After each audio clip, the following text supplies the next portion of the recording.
ভারতে অনুপ্রবেশকালে বাংলাদেশ পুলিশের জ্যেষ্ঠ এক কর্মকর্তাকে আটক করা হয়েছে বলে দাবি করেছে দেশটির সীমান্তরক্ষী বাহিনী। শনিবার ভারতের পশ্চিমবঙ্গ রাজ্যের উত্তর 24 পরগনা জেলা সীমান্ত থেকে তাকে আটক করা হয়েছে বলে জানানো হয়েছে।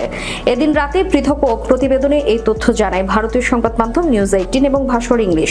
প্রতিবেদন অনুযায়ী স্থানীয় সময় শনিবার সন্ধ্যা 6টা থেকে 7টার মধ্যে উত্তর 24 পরগনা জেলার হাকিমপুর সীমান্ত চৌকির কাছ থেকে বাংলাদেশি ওই পুলিশ কর্মকর্তাকে আটক করা হয়েছে বলে দাবি করেছে পশ্চিমবঙ্গ বিএসএফ এর কর্মকর্তারা। বিএসএফ এর কর্মকর্তারা জানান, আটক ব্যক্তির কাছ থেকে একটি পরিচয়পত্র পাওয়া গেছে। এতে দেখা যায় তিনি বাংলাদেশ পুলিশে কর্মরত। সীমান্তে একটি কাঁটাতার বিহীন অংশ দিয়ে ভারতে অনুপ্রবেশের চেষ্টা করেছিলেন তিনি। এই সময় তার সন্দেহজনক আচরণে এগিয়ে যায় দায়িত্বরত বিএসএফ সদস্যরা। পরে তাকে আটক করে পশ্চিমবঙ্গ পুলিশের কাছে হস্তান্তর করেন তারা।